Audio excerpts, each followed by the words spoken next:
Hello dear aspirants, शिक्षा धाम law institute के online platform पर मैं आप सभी का हार्दिक स्वागत और अभिनंदन करता हूं। फ्रेंड्स, कल हमने part 1 probation of offender act को देखा था। आज उसका पार्ट 2 है आपके लिए रैपिड रिवीजन सेशन में। उसका पार्ट 2 आज हम कंटिन्यू करेंगे सेक्शन 5 से। कल हमने देखा था सेक्शन 3, सेक्शन 4। सेक्शन 3 में कुछ कंडीशंस, कुछ सेक्शंस ऐसे थे और कुछ एक पनिशमेंट, एक डेफिनेट इतनी वहां पर प्रेस्क्राइब की हुई थी कि अगर 2 वर्ष है भारतीय दंड संहिता में या तत्समय प्रवर्त किसी अन्य विधि में, आईपीसी और any other law for the time being in force. और कुछ सेक्शंस थे like section 379, 380, 381, 404, 420 of IPC.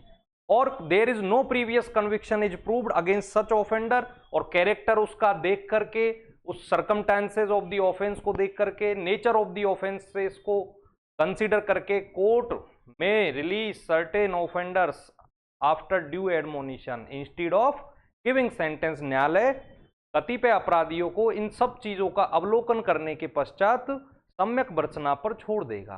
Here a question is arises that, एक क्वेश्चन ये अराइज होता है, क्या हर एक अपराध में प्रोबेशन का बेनिफिट दिया जा सकता है? तो इस क्वेश्चन को हम कुछ ऑनरेबल सुप्रीम कोर्ट के डिसाइडेड केस लॉस की सहायता से यहां पर देखेंगे। अब बात आती है सेक्शन 3 की। सेक्शन 3 में बताया हुआ है, जैसे मैंने अभी आपको रिपीट भी किया था, तो कोई भी ऐसा आईपीसी का सेक्शन 379, 380, 381, 404 एंड 420 और कोई भी ऐसा अपराध जो कि अप टू 2 ईयर से पनिशेबल है अंडर आईपीसी में या तत्समय प्रवर्त किसी अन्य विधि में, the law for the time being enforce. अब बात यह आती है कि suppose that for example section 304A IPC, section 304A IPC जो कि आप सभी को पता है कि डेथ बाय नेग्लिजेंस, उपेक्षापूर्ण मृत्यु, डेथ बाय नेग्लिजेंस। यहां पर अगर हम देखेंगे तो जो पनिशमेंट है वो है 2 इयर्स। ओल्ड लॉ की, आईपीसी की हम बात कर रहे हैं यहां पर for the purpose of APO examination, तो 2 इयर्स से ये पनिशेबल है। और सेक्शन 3 अभी हमने देखा था, सेक्शन 3 में 2 इयर्स की बात लिखी हुई है। तो क्या 304A ऑफ आईपीसी में बेनिफिट ऑफ प्रोबेशन में बी गिवन टू ऑफेंडर? क्या धारा 304A से दंडनीय अपराध में न्यायालय के द्वारा अपराधी परिवीक्षा अधिनियम का लाभ अपराधी को दिया जा सकता है? ये इंपॉर्टेंट क्वेश्चन है। तो यहां पर सुप्रीम कोर्ट ने इस केस को डिसाइड किया था, Dalvir Singh versus state of Haryana, Haryana राज्य, दलवीर सिंह बनाम हरियाणा राज्य, AIR 2000 supreme court, AIR 2000 supreme court. Supreme court held that the benefit of probation cannot be given of the offense which is punishable under section 304A IPC। Supreme court ने clearly कहा था, ये upheld किया था कि धारा 304A IPC से दंडनीय अपराध का परिवीक्षा अधिनियम में लाभ नहीं दिया जा सकता है। तो ये बार्ड है। कुछ ऐसे सेक्शंस, कुछ ऐसे डिसाइडेड केस लॉ से honourable supreme court time to time बताता रहा है कि कहां पर बेनिफिट आप दे सकते हो, कहां पर बेनिफिट आप नहीं दे सकते हो प्रोबेशन का। फिर नेक्स्ट क्वेश्चन अराइज होता है कि जो किडनैपिंग का जो ऑफेंस है, जो अपहरण से संबंधित जो ऑफेंस है, उसमें क्या बेनिफिट ऑफ प्रोबेशन दिया जा सकता है? तो इस पर भी सुप्रीम कोर्ट का एक लैंडमार्क केस है, उसको आप नोट डाउन कर लीजिए, Shrimati Devki versus state of Haryana 1997 supreme court. Shrimati Devki versus state of Haryana 1997 supreme court. इसमें सुप्रीम कोर्ट ने इस केस में हेल्ड किया था कि benefit of probation can not be given for the offence of kidnapping अपहरण से दंडनीय अपराध में परिवीक्षा अधिनियम का लाभ नहीं दिया जा सकता है। तो सेकंड अनदर केस है, आप इसको लिख लीजिए एक बार।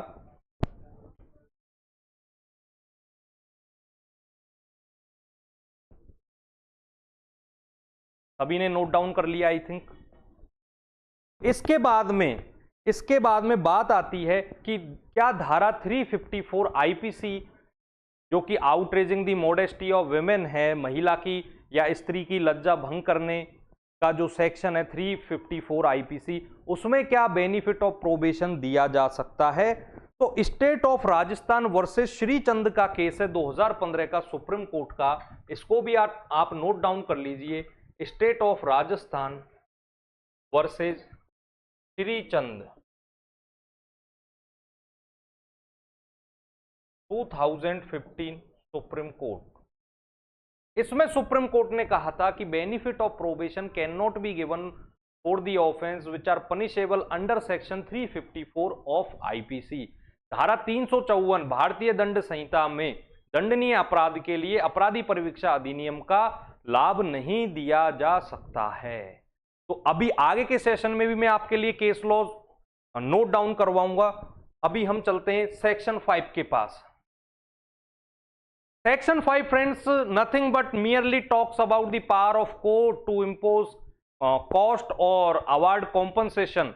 न्यायालय की प्रतिकर देने की और न्यायालय की कंपनसेशन देने की, प्रतिकर देने की शक्तियां, कंपनसेशन एंड कॉस्ट, प्रतिकर और खर्चे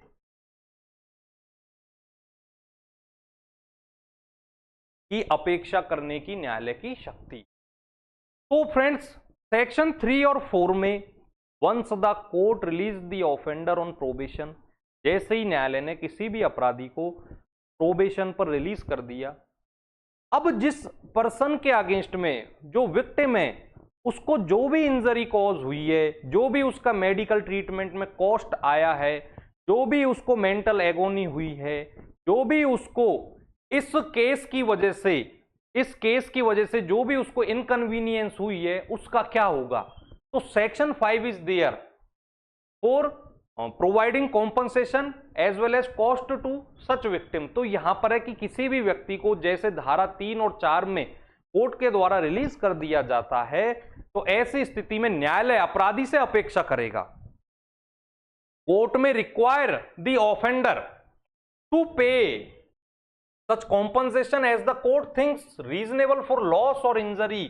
जो भी हानि और क्षति जो हुई है, cost to any person by the commission of the offence, उस अपराध को कारित करने की वजह से जो भी हानि और क्षति हुई है, उसके लिए कोर्ट यहां पर ऑर्डर करेगा उस ऑफेंडर को कि आप कॉम्पनसेशन पे करो, इसको आप प्रतिकर दिलाया जाएगा। और इसका जो खंड ख है, क्लॉज इसका बी है, वो कहता है such cost of the proceeding as the court thinks reasonable. और जो कार्यवाहियों के खर्चे, उसने कोर्ट में जो भी प्रोसीडिंग चली है उसमें जो भी उसका कॉस्ट इनकर हुआ है, जो खर्चे आए हैं, उसको भी न्यायालय यहां अपराधी से दिलवाएगा विक्टिम को।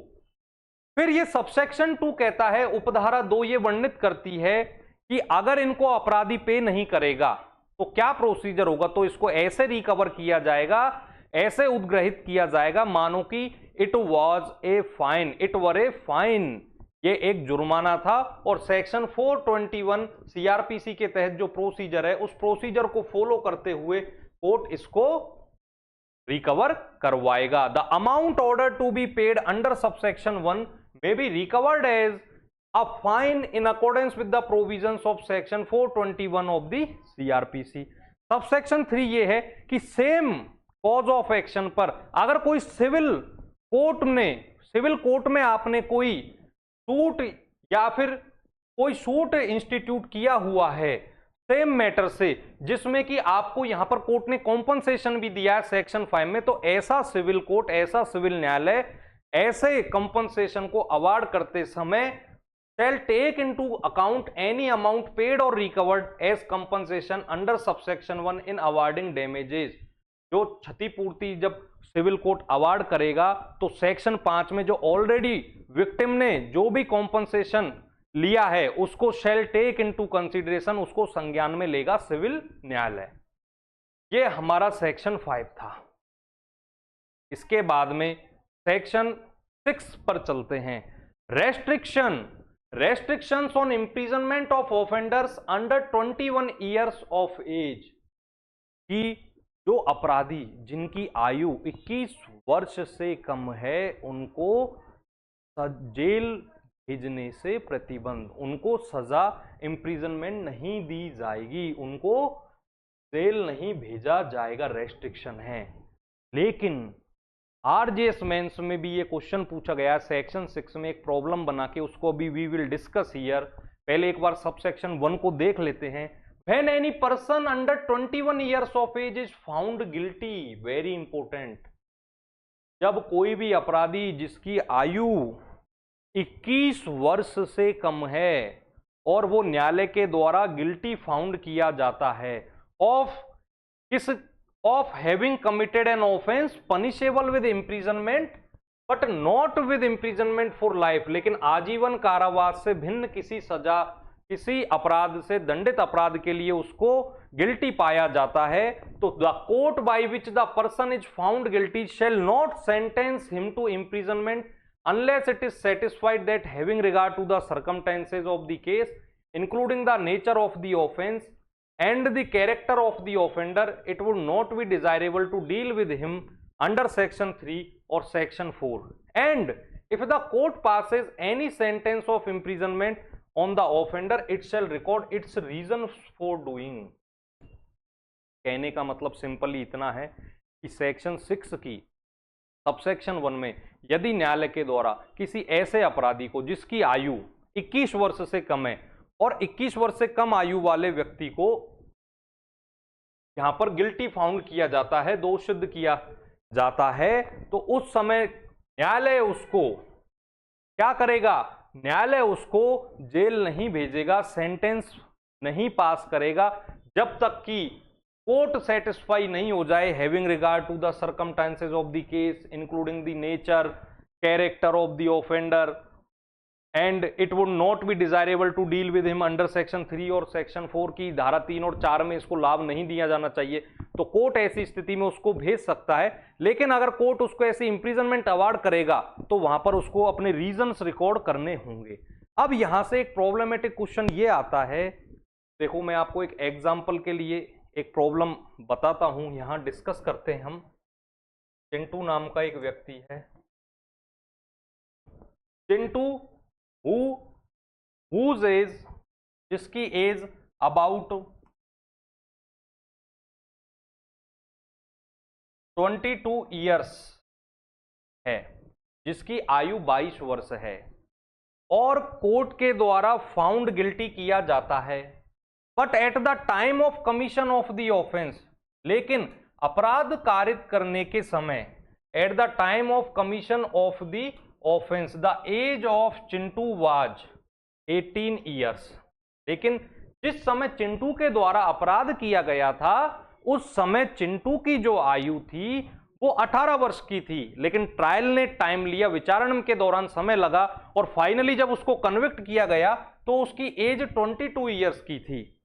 And the court sentence the Chintu for a term of 3 years, 3 साल की उसको सजा सुना दी जाती है, उसको कन्विक्ट कर दिया जाता है। अब यहां पर Chintu claimed before the court that he may be released by giving benefit of section 6 of the provision of offender act. अब चिंटू यहां पर न्यायालय से तर्क करता है, ये निवेदन करता है, प्लीड करता है कि धारा 6 का लाभ चिंटू को दिया जाना चाहिए, क्योंकि at the time of commission of the offence the age of Chintu was 18 years. जिस समय अपराध किया गया था उस समय चिंटू की आयु 18 वर्ष थी। तो ये मामला सुप्रीम कोर्ट में पहुंचा, तो सुप्रीम कोर्ट ने इसमें Ramji Nisar versus state of Bihar का केस है, Pratap Singh versus state of Jharkhand का केस है, इन केसेस में सुप्रीम कोर्ट ने कैटेगोरिकली ये हेल्ड किया है कि the age of the offender shall be the age of 21 years of the offender shall be calculated at the time when he was found guilty by the court। Not at the time of commission of the offence. न्यायालय ने यहां पर निर्धारित किया कि अपराधी की आयु की गणना, अपराधी की आयु की गणना उसे दोष सिद्धि के समय, उसकी दोष सिद्धि के समय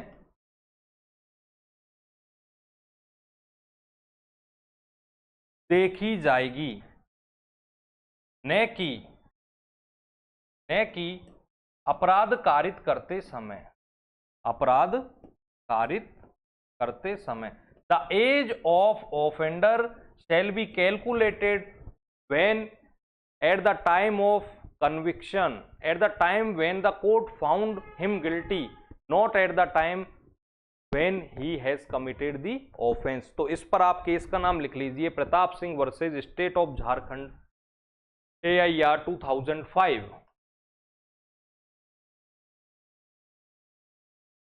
Pratap Singh versus state of Jharkhand,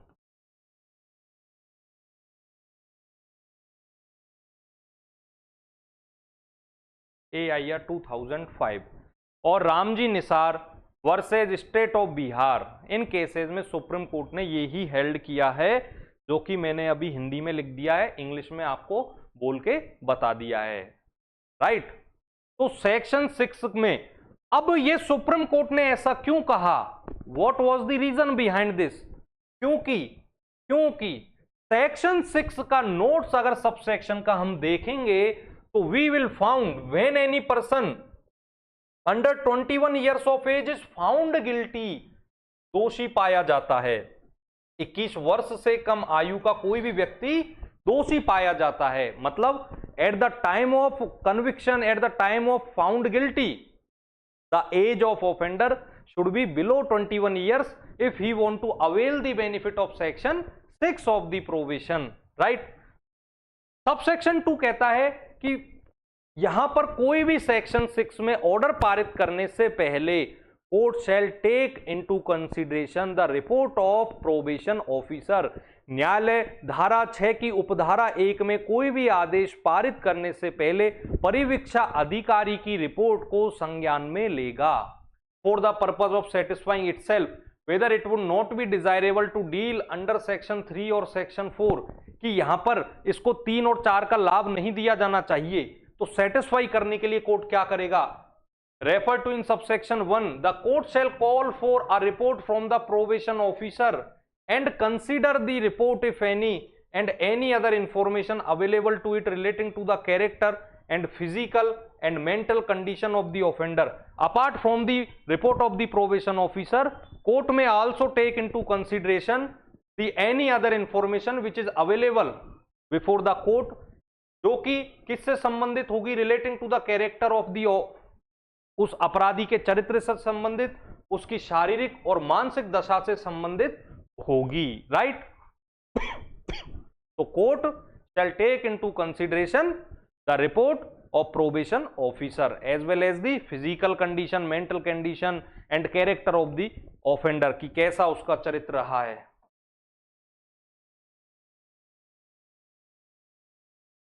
इसके बाद में section 7 is nothing but merely provides the provision with regard to report of probation officer to be confidential। परिवीक्षा अधिकारी की रिपोर्ट गोपनीय होगी, रिपोर्ट का गोपनीय होना। जो ये रिपोर्ट सबमिट करवाई जा रही है ना, जो सेक्शन 4 के सबसेक्शन 2 में भी रिपोर्ट को court shall take into consideration, और सेक्शन 6 के भी सबसेक्शन 2 में court shall take into consideration the report of the probation officer.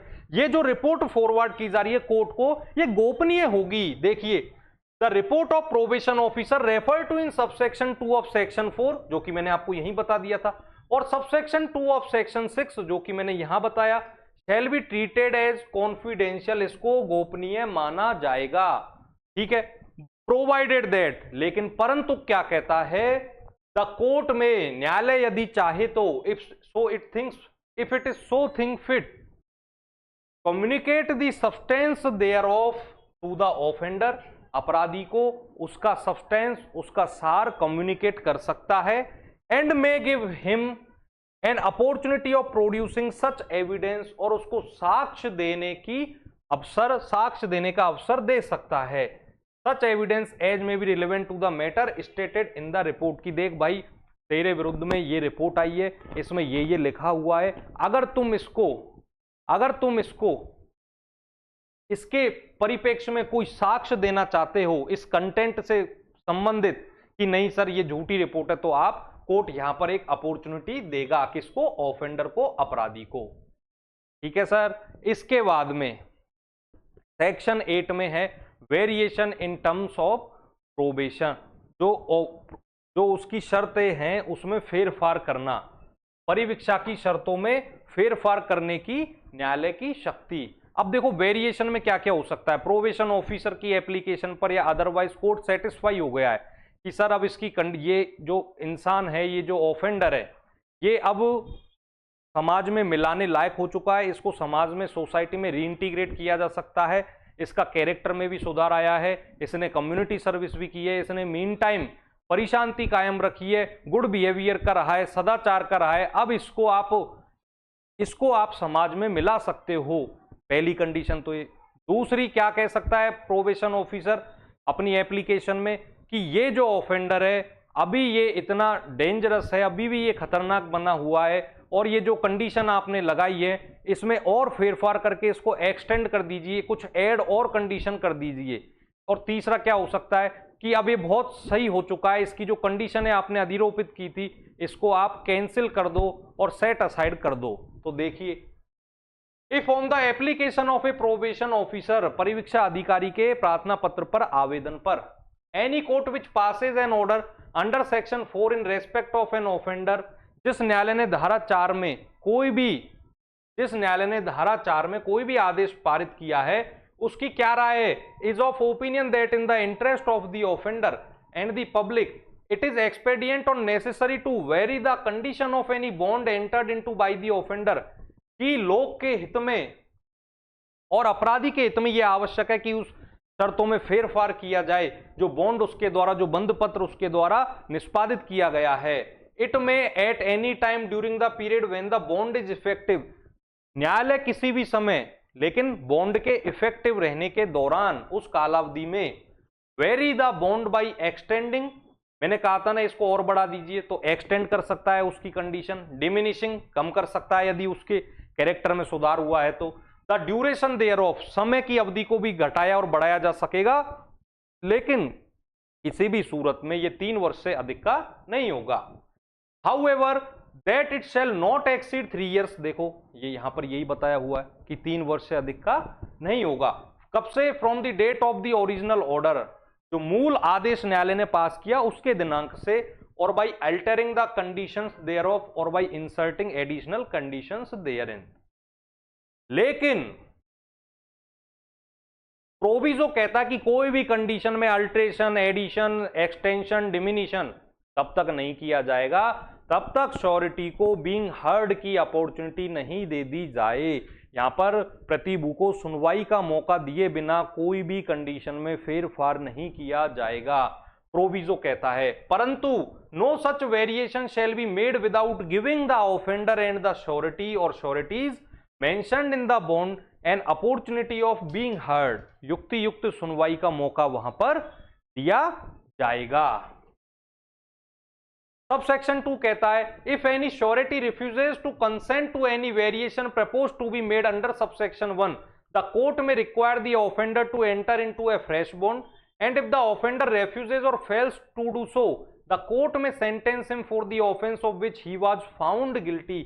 अब सबसेक्शन 2 कहता है कि श्योरिटी आया कोर्ट के समक्ष, उसको सुनवाई का मौका दिया था हमने, अब श्योरिटी कह रहा है कि सर अब इसकी जो कंडीशन आप बढ़ा रहे हो, ये बॉन्ड की कालावधि को आप बढ़ा रहे हो, मैं अब इसमें श्योरिटी नहीं हूं, मुझे आप डिस्चार्ज कीजिए। तो अब कोर्ट क्या अपेक्षा करेगा अपराधी से कि भाई साहब फ्रेश बॉन्ड एग्जीक्यूट करो। ठीक है, अगर वो फ्रेश बॉन्ड एग्जीक्यूट कर देता है तो ठीक है, वरना उसको भी ओरिजिनल ऑफेंस के लिए सेंटेंस कर दिया जाएगा। द कोर्ट में sentence him for the offence of which he was found guilty, जिस अपराध के लिए उसे दंडित किया गया था उसके लिए अब उसको सजा दे दी जाएगी।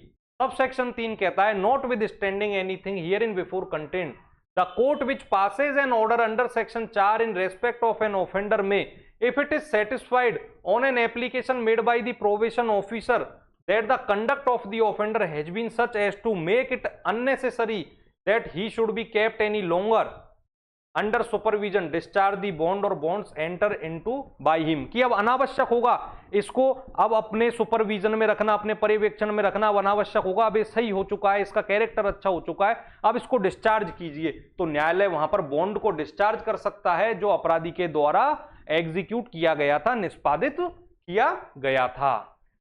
यह था ऑल अबाउट सेक्शन 8 और आज की क्लास में हमने डिस्कस किया था section 5, section 6, section 7, section 8.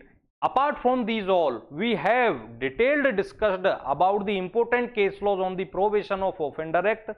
Next जो APO का जो सिलेबस था उसमें अभी एक आध सेक्शन और बची हुई है, उनको नेक्स्ट सेशन में कंटिन्यू करेंगे। और आप सभी को पता है कि टेस्ट सीरीज अभी अपने यहाँ कंटिन्यू चल रही है। अगर किसी भी स्टूडेंट को APO की प्री की कोई भी टेस्ट सीरीज से संबंधित जानकारी चाहिए तो आप संस्था के इस नंबर पर कॉल कर सकते हो 7073719138, एक 7340053400, और टेस्ट सीरीज में आप एनरोल्ड हो सकते हो। Thank you very much.